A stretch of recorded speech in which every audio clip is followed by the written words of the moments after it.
Welcome back, everybody. And Bobby, I got something that I think you may have an opinion or two on. Okay. Uh-oh.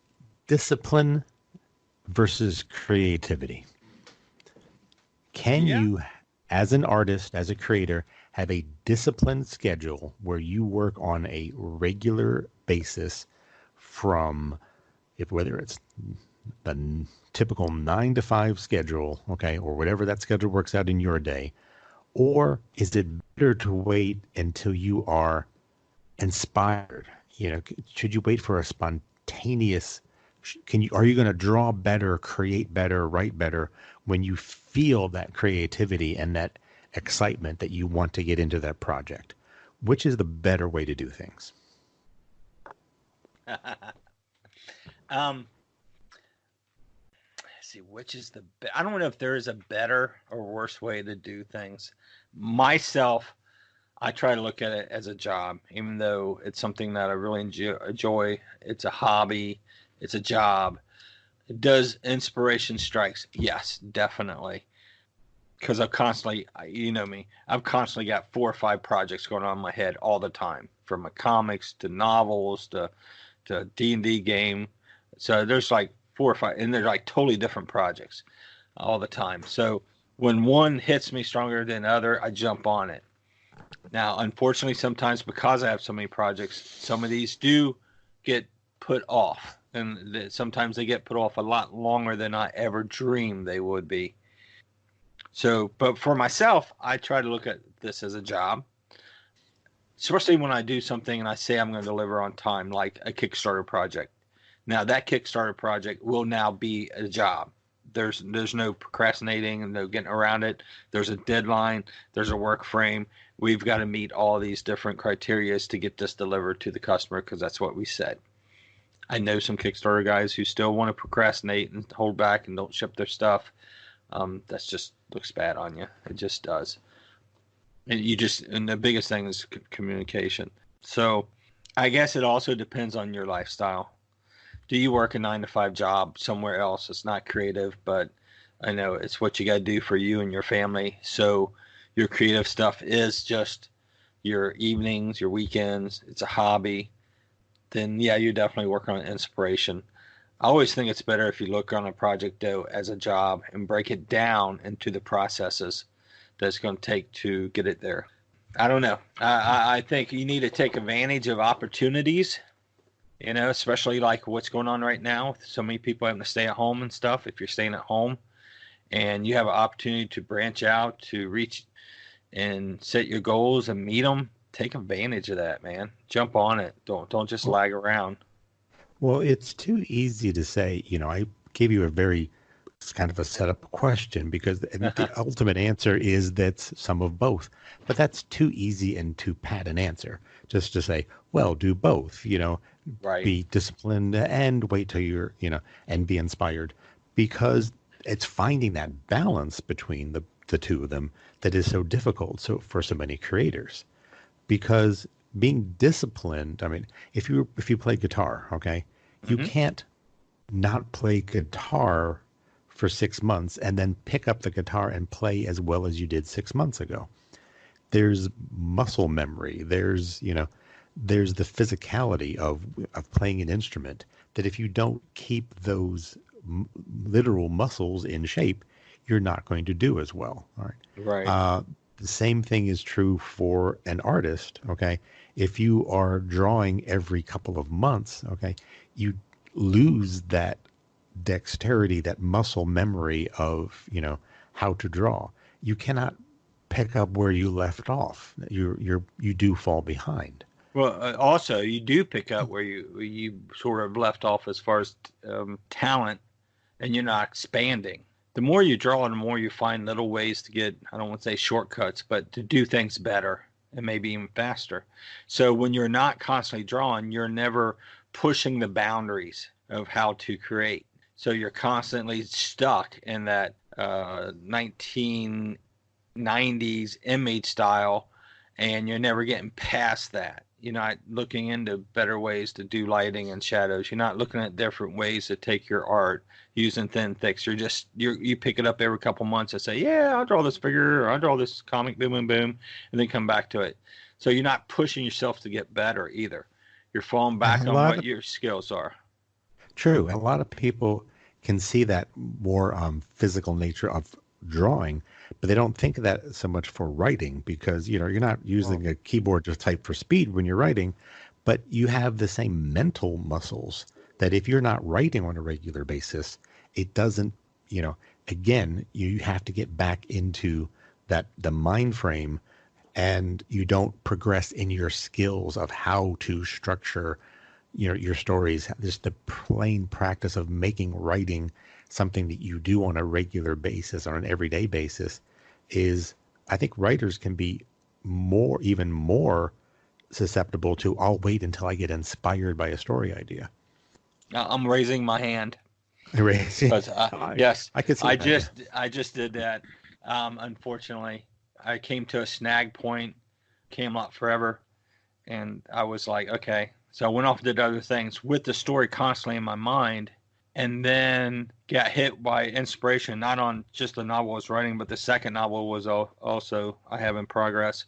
And once the inspiration hit me on the first one, I was able to just sit down and just within a few days wrap up what I was hanging on to. Unfortunately, there was a long period of time there that I did not write, so my skill set did not get better. I reread it now and go, oh, okay. I do write as fast as I can because I want to get it down on paper. Then I'll come back and I don't know, rewrite it. It's not the proper term, but to add to it, to fluff it up, to put in the details. I'll come back and add in more details and Yeah, more that's information. perfectly yeah. That's a perfectly legitimate technique is to do a flurry of getting all the main ideas that down on paper and then coming back to work that to give it more form and shape and texture. Okay. So a lot of ways that an artist will do with a pencil drawing too. Yes, and I'll be honest. I always thought, oh man, you can write. It's not as easy as some people want to make it. There is a lot of technique to it. I find myself listening to a lot of authors because I have more time to listen to actually sit down and read books now. And the thing is, I'm listening to these authors, and yes, I get into the stories and stuff, but also I'm listening to how they do certain things and describe different things. And some authors will spend a whole chapter on just one little incident. Other ones will move things along pretty quickly. So I'm listening to different ways that these guys are explaining their stories and telling me a story to absorb so then I can use that for myself. So I know most authors probably out there do listen and read a lot of books that they enjoy. It's like us reading comics, and we enjoy those to create. Then we create our own comic. Well, it's easier for someone to see an artist to watch their artwork improve. It's more concrete. The watching the process is more concrete. Watching a writer work, okay, is not as fascinating. You will see, YouTube tutorials of how to draw or how to ink. You never really see a YouTube tutorial of Stephen King sitting at his typewriter. You know, No, it's no, just not doesn't work the same way. But there is so much of the same process is going on. It's just going on in your head. It's not, as physical. Sometimes your story you were working out in the back of your mind as you're going through day-to-day events, okay? But when you sat down to write it again, the actual writing was a little bit harder. If you were writing every day, just writing something, not your main story, but just writing, I'm going to write a page of just this incident, okay? Hmm? Those it's like doing warm-up exercises at the piano, okay? It's not your performance, but it's, if you keep those warm-up exercises going, then you find that you're going to be better when it comes to now I've got that creative burst. Now I really know where this story is going. right. No, I agree. It's just like keeping a sketchbook for artists. You sketch around in the sketchbook just to stay warm and fragile and try different things, and then when you sit down to create the art, you feel good. I agree, and that's something I'm working on is to do more daily writing. My writing, it, I'm amazed. I don't know how to put it, but when I sit down, I know I got an idea and I'm writing it, and then all this other stuff floods in. So I love to sit down and talk to some writers because coming from the art end of this, it's so You talk to artists about how you draw perspectives into 1, 2, 3 points, blah blah blah. But from artists, I mean, do you have everything planned when you sit down? Because I do not. I sit down and plan, and then the story just starts flowing. And as I'm typing, I go, oh, but we can go over here and do this, and oh, but this can tie into this. So then I'm adding this, and then when I go back and reread it, that's when I start connecting the dots between some of the different things. Well, your pro style is very much a natural storyteller. You keep mentioning telling the story. That's how you write, is I have a story Mm-hmm. to tell you. Some writers are so involved in their flourishes. Okay, I'm using this literary technique and blah, blah, blah, blah, blah. And There's that can be a very good writer. Don't get me wrong. Okay. But I really have a lot of admiration for someone who just has a great story to tell and pulls you along in that story where you want to turn the page to find out what happens next. Okay. yeah. And that's your initial pass is the story, the pure story. And then your second pass is adding, well, let me add some texture and details and more description, okay, to more pull you into the world of the story, you know? And Yeah. it does remind me of someone doing the rough pencil sketches to outline a figure, okay, and then Uh-huh. going back and adding the detail and detail to actually finish in the full structure of, but without that initial, storytelling of your layouts for an artist, you can draw as pretty as you want. If your storytelling is not good, I can't tell what you're trying to tell me. Right, right. And, Get back there a minute. yeah. You said there's supposed to be techniques to this writing shit. I'm in Yeah. trouble. Though Oh there no. are techniques, okay? No, but you're the type Oh of writer that no. all right, a literary professor will sit down and tell you what your techniques are. And you go, yeah, I know I was doing that. Okay. And you Oh, just like, okay. just bluff them. Oh, Okay. But right. they can go over it and tell you what techniques you are actually using, but you're not so absorbed in the artifice of it that you are not you care about, I want my story told. Okay. And I Right. think that's a better type of writer. I think more people prefer that type of writer than someone who's just trying to, baffle you with their arcane knowledge of technique. Okay. Right. I'm just having fun. I've got a story that I want to tell, and I'm going to have fun with it. And if people want to jump on board, I hope some people want to jump on board. If they want to, Well, then great. well, So that goes that's back where to I'm our coming from. core. Yeah, that goes back to our core discussion here. Is the Huh? discipline? Uh, can you, as an artist, say, "I'm going to draw for these 2 hours every day"? Are you going to produce the same amount of work in those 2 hours every single day? Mm, that's Sometimes you're going to hard. be. That's a tough question, isn't it? Yes, it is because it just depends on the day. Unfortunately, creativity sometimes can't be turned on and be turned off. Um, there's some days that hit you. Some days it wakes you up middle of the night and you go, I gotta get that, and you get up. I And got I'm to get to the talking, typewriter. I got yeah, to get to the drawing board now, three, now, now. three, Right? 3 o'clock in the morning, and you just went to bed at midnight. There's some days you get up and you just drag through it and sit down to stare and go, no, this ain't getting it. This ain't getting it. And it's a difficult job for you to know yourself, to know when it's just not going to happen. You're pushing it, it's not time, or when you should push yourself to say, look, if I just keep waiting for inspiration to strike, how long is this project going to take? Okay. Right. I want to draw a 20-page comic book. I've been working on it for 2 years. Now, is that a Mm-mm. reasonable time span? Okay. No, What you need is to bring in wrong? some people to motivate you at that point. You know, if All you're right. not pulling That's an that off, interesting you need to question. reach out because, and it's like with ShoutFyre, we're putting together the Facebook page, private group. It's a group for people to get out there and get inspiration and encouragement. It's small now because ShoutFyre is small, but it will grow. The thing is, if you feel like you're not getting where you want to be, reach out, get some people to get with you, suggestions, be open to it. You can't just go in there with, I just want to do this, but then you're wasting your time reaching out. But if you're open to it, reach out, bring some people in, discuss what's going on. I know Bill Nichols used to meet up with a group of creators down there on a weekly basis, and they talk about comics and different things that's going on and share ideas. You and I discuss comics and stuff that's going on. Me and Nichols do the same thing on almost a weekly basis. So it's like Right. when you have a core group around you, it can help you keep moving forward, and you don't get stuck with the 2 year gap and going, oh, it's not very. So It's let me see. So your first step is self-discipline of like, I'm going to sit down and put in the work. I'm going to do the work with pencils, with inks, at the typewriter, and actually put effort into it. Mm-hmm. Then there's a second time where you are just like, I can't do or think of anything else. I'm going to use this creative burst and get as much as I can done.